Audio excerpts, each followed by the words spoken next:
¿Qué tal, amigos y hermanos? Tengan un bendecido día.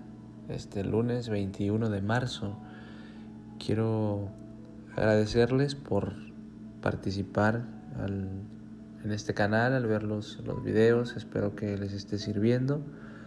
Deseo de todo corazón que puedan ayudarme a suscribirse, a compartir estos videos con aquellas personas a quienes estimamos y les tenemos un cariño, para que me ayuden a compartir el Evangelio con cada uno de los seres que nos rodean. Es importante, ¿verdad?, conocer de Dios y, ¿por qué no?, pues aprender de Él y pues sumarle, ¿verdad?, el compartir con los demás. Quiero iniciar en este día. Voy a leer el versículo en el que se basa la lección y después haremos una oración. Hoy es lunes 21 de marzo y vamos a hablar sobre la codicia e inmoralidad sexual. Dice Hebreos 13, 4 y 5: honroso sea en todo el matrimonio, el lecho sin mancilla, pero a los fornicarios y adúlteros los juzgará Dios. Sean vuestras costumbres sin avaricia, contentos con lo que tenéis ahora, porque Él dijo: no te desampararé ni te dejaré. Los invito a que allí donde estén podamos cerrar nuestros ojos para ponernos en comunicación con Dios. Bendito Dios y Padre eterno, Señor, te agradecemos por la vida que nos has dado. Gracias, Padre, porque eres bueno con nosotros. Gracias porque en tu palabra encontramos, Señor, exhortaciones con amor, con propósitos buenos, Señor, para cada uno de nosotros. Le rogamos, Padre, que nos ayude a comprender esta lección, que podamos ser claros, que podamos ser también, Señor, una herramienta, un instrumento tuyo, y que nos puedas utilizar y compartir este mensaje, Señor, con aquellas personas que necesitamos de ti o que necesitan de ti. Señor, quédate con nosotros en este día, en este momento, que sea tu Espíritu Santo quien nos dirija, quien impacte nuestras vidas, Señor, quien toque nuestra mente.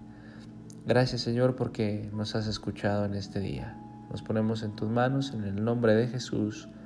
Amén. Muy bien, vamos a hablar sobre un tema un poco delicado, pero realmente muy extenso en cuanto a la actualidad. Para poder comprender de una manera más clara este tema, necesitamos ver qué significa la moral. Y la moral es un conjunto de costumbres y normas que se consideran buenas para dirigir o juzgar el comportamiento de las personas en una comunidad.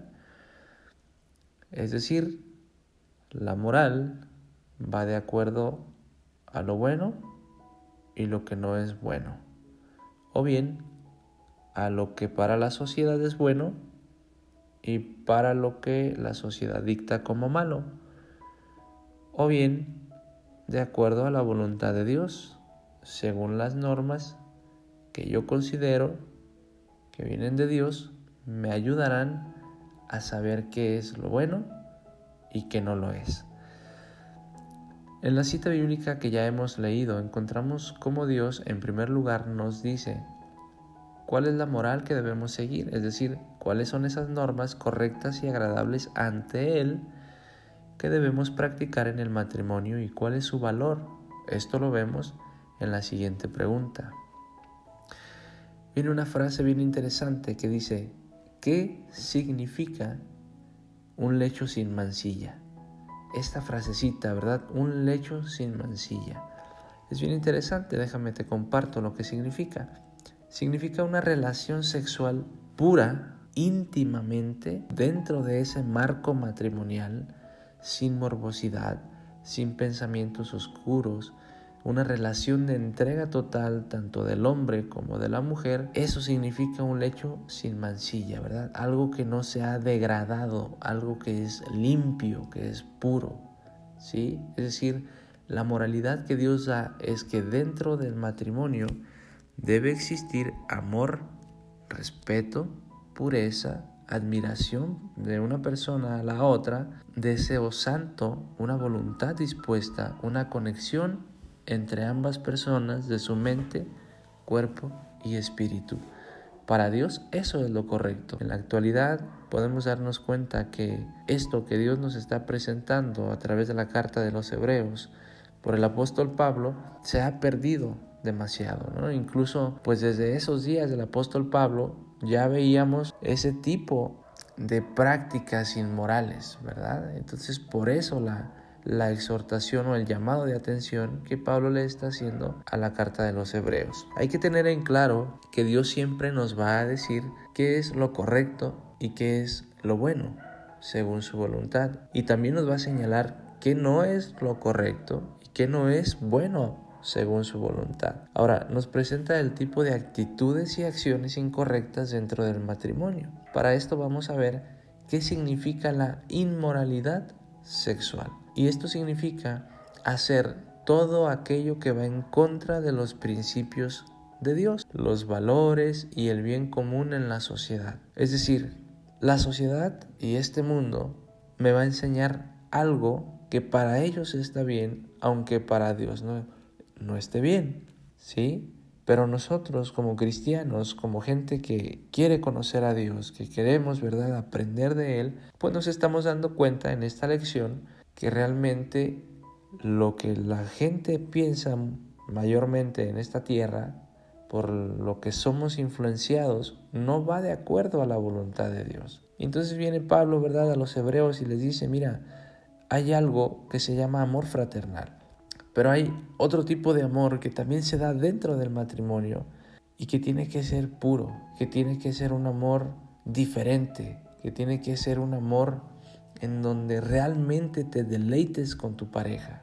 Es bien importante porque si Pablo está hablando en esta lección del amor fraternal, viene y pareciera ser duro, ¿verdad? Es que lo que yo te quiero decir es que hay un lado oscuro de ello. Es que si tú no tienes un amor basado en Dios, en lo que la Biblia enseña, esa relación tan hermosa puede corromperse, puede degradarse. Se demuestra incluso en esta exhortación el amor de Dios y de Pablo hacia la iglesia. Yo no sé tú, pero cuando tienes un hijo, quieres el bien para él, pues lo exhortas, ¿no? Le dices, mira hijo, esto es lo correcto, esto no es lo correcto. Y no es porque no lo ames, al contrario, es porque amas a esa persona. Y de eso trata esta lección. Hay una pregunta que surge también, porque estamos hablando de distintas cosas, ¿verdad? Codicia, inmoralidad sexual, se menciona el adulterio, entre otras cosas. Pero ¿qué significa ser un hombre fornicario y adúltero?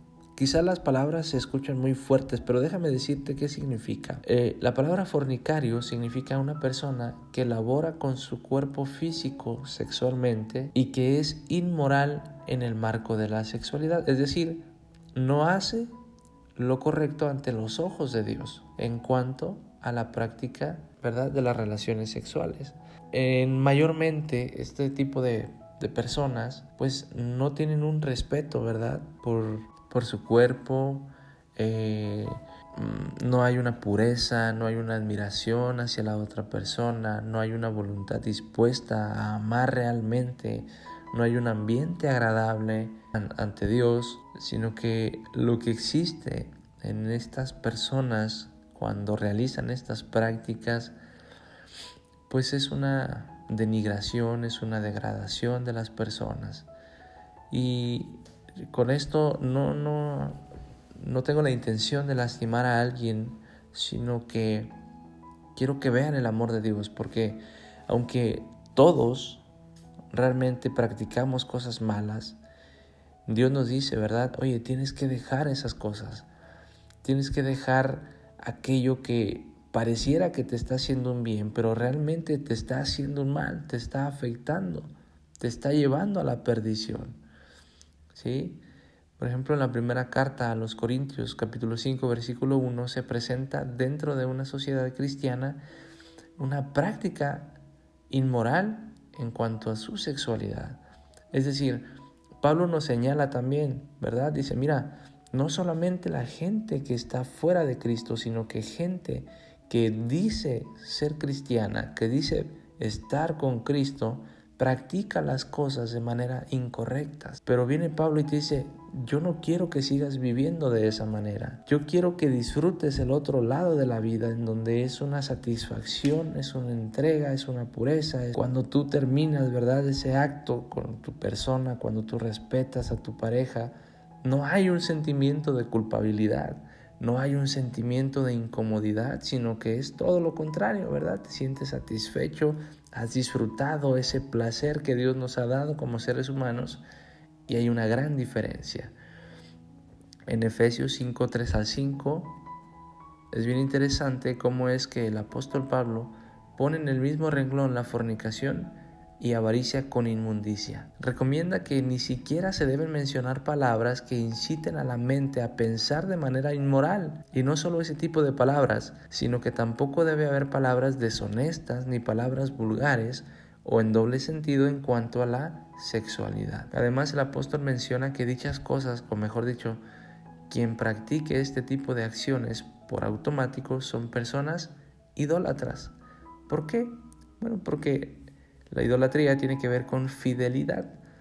Y si tú no respetas a una persona, si tú no le eres fiel a una persona, ¿verdad?, en este ámbito, en estas prácticas, pues obviamente vamos a tener, o Pablo, ¿verdad?, señala que existe ese concepto de idólatra. Es decir, no respetas la relación, no eres leal, no eres fiel, entonces eres idólatra. ¿Qué se refiere la Biblia con ser idólatra? Se refiere a ser un servidor de ídolos, es decir, es vivir según la voluntad de otros fuera de Dios y agradar con una moral y una conducta incorrecta, creyendo que es correcta según sus ídolos. Repito, se refiere a una infidelidad hacia Dios principalmente. Por lo tanto, en lugar de ser amigos de Dios y estar en una relación de amor y de amistad y de acuerdo a Dios, pues nos convertimos, ¿verdad?, en enemigos de Dios, porque realmente no deseamos una relación con Él, porque no nos mantenemos fieles, ni firmes, ni nada de ello. ¿Por qué idolatría? ¿Por qué Pablo utiliza esta palabra?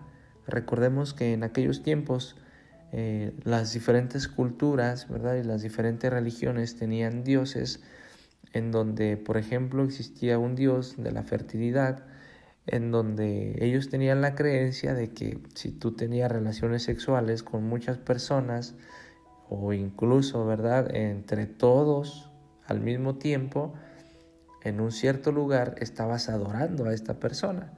Entonces viene Dios y te dice, es que ese Dios no es el correcto. Esa práctica no es correcta, no va de acuerdo a mi voluntad. Por lo tanto, en lugar de que agrades a mi persona, buscas agradarle a alguien más. Eso es idolatría. Pablo viene y nos dice, mira, hay algo mejor que ello. Hay algo mucho mejor que ello. Ahora bien, hay otra pregunta bien interesante. ¿Qué papel juega en esta lección la codicia que se ha mencionado? Si bien es cierto, el amor al dinero era una de las principales categorías de vicios en el mundo grecorromano. De hecho, es conocido que el amor al dinero es la raíz de todos los males. Entonces, ¿qué papel juega la codicia en muchas de las personas? Muchas de las personas que practican ese tipo de relaciones sexuales de las que hemos estado hablando, mayormente lo hacen por dinero. No estoy juzgando ni criticando a nadie, sino que hay una realidad, hay una necesidad, pero a veces, ¿verdad?, fallamos, nos equivocamos, y en lugar de ir a Dios, que puede suplir esa necesidad de otra manera, con otros medios, con otras formas, pues nos dejamos influenciar, ¿verdad?, por personas, por ideas, por conceptos, por muchas cosas que nos rodean, y llegamos a tomar decisiones equivocadas. Llegamos a pensar que es mejor amar al dinero que amar a Dios, que es mejor depositar nuestra confianza en ese dinero que en el Dios del dinero. Es complicado, ¿verdad?, este tipo de situaciones, Pero la Biblia nos enseña y esta lección nos aclara que realmente hay otras formas de vivir nuestra vida. Realmente hay otras formas que nuestras necesidades sean satisfechas, ¿verdad? Sean suplidas, y esas formas nos las da nuestro Dios. Y por ello, ¿verdad? También pues cada persona tenemos nuestras razones por las cuales vivimos de una u otra manera. Pero algo que sí es cierto es que cuando nosotros no estamos contentos y agradecidos con lo que tenemos, podemos tomar esto como una razón para cambiar nuestro pensar y nuestra conducta hacia el mal e ir en contra de la voluntad de Dios. Y aquí es entonces donde entra el llamado a la fidelidad y a dejar esa codicia, ¿verdad? A dejar ese deseo y aferramiento por, es que yo quiero esto, yo quiero tener esto y lo voy a tener y sea como sea y no me importa lo que diga Dios y nada. Yo voy a hacer esto para conseguir esto, ¿verdad? Relacionado al dinero. Y pues se escucha fácil, ¿verdad? Decir todo esto, pero sabemos que en realidad no es fácil. Por ejemplo, una persona que puede estar padeciendo de una necesidad económica muy fuerte puede escuchar esto y puede decir, bueno, pues quizá tú estás mejor que yo, ¿verdad? Y se te hace fácil decirlo, pero no conoces mi situación. No estás viendo que yo necesito mucho dinero, que tengo deudas, que tengo problemas, que mi situación está fatal. Necesito hacer algo, ¿verdad? No es fácil en ese momento ejercer fe. Sin embargo, déjame decirte que si tú eres paciente y que si tú realmente ejerces una fe, porque recuerda que la fe es una dependencia total de Dios, créeme que Dios no te va a abandonar. Créeme que Dios no te va a dejar solo o sola, sino que Él estará allí, pero solamente necesitamos demostrar qué tanto queremos la ayuda de Dios, ¿verdad? Mantenernos firmes en la fe, en esa dependencia de Dios, y te aseguro que Dios te va a contestar de una manera que ni siquiera te imaginas. Hay algo, está la contraparte, ¿verdad? A todo esto que estamos viendo, la codicia, la inmoralidad sexual, el adulterio, todo eso. Y Pablo va terminando la lección con la contraparte que es la fidelidad.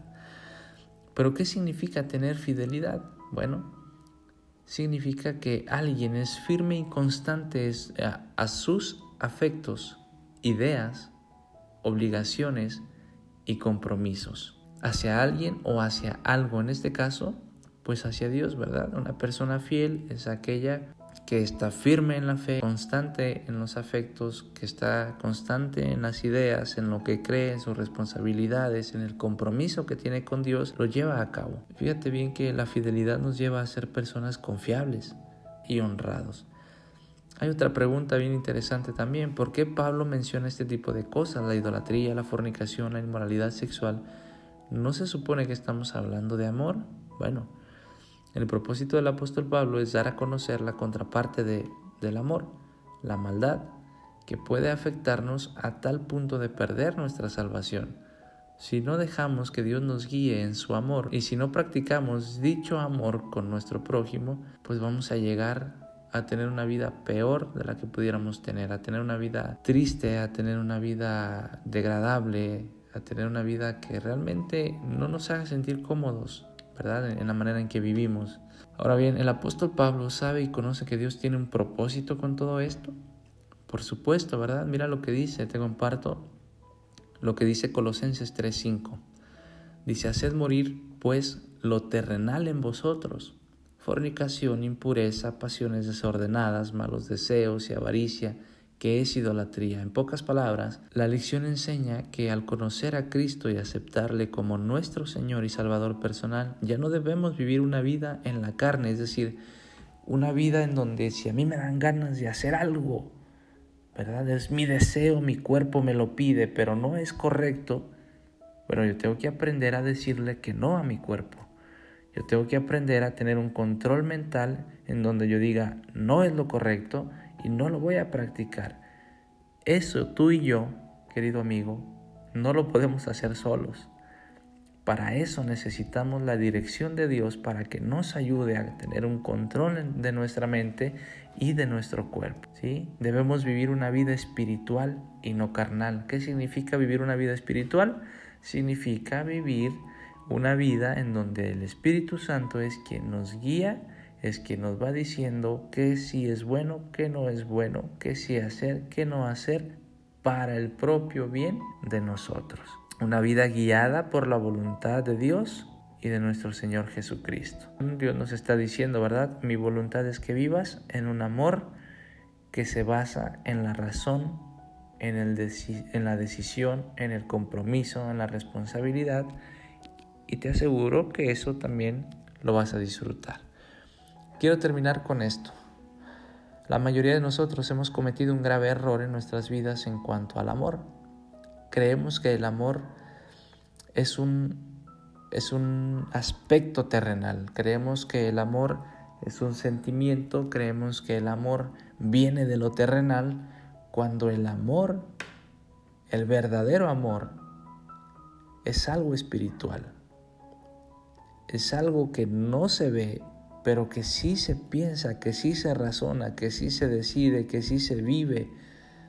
Cuando empecemos a ver, queridos amigos y hermanos, que el amor es algo espiritual, créanme que nuestra vida va a cambiar en muchos sentidos.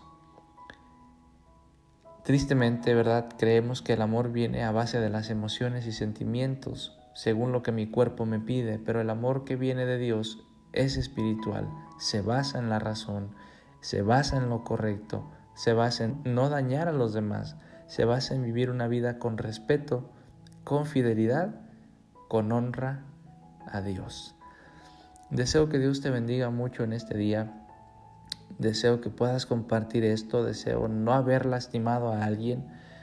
No es mi deseo. Mi deseo es que dejemos de practicar lo que no le agrada a Dios. Comprometámonos con Dios. Disfrutemos de ese amor espiritual que viene de Dios y que nos sintamos bien, satisfechos al hacer lo correcto. Deseo que Dios te bendiga, que podamos comunicarnos en este día con Él. Y para ello te invito a hacer una oración. Señor eterno, te agradecemos porque tú nos demuestras que a pesar de que nos equivocamos, que a pesar de que cometemos errores, que a pesar, Señor, quizá de que a veces somos contrarios a tu voluntad y nos volvemos enemigos tuyos, Señor, aún así tú nos aceptas, aún en esa condición, y nos dices, aquí estoy. No te preocupes por lo que has hecho, no te preocupes por lo que has practicado. Yo deseo que seamos amigos, yo deseo que seamos padre e hijo, y lo que quiero es que vengas a mí para limpiarte, para ayudarte a equivocarte menos, para ayudarte a dejar de practicar eso que no te hace bien, porque te amo. Gracias, Señor, por darnos este mensaje en este día.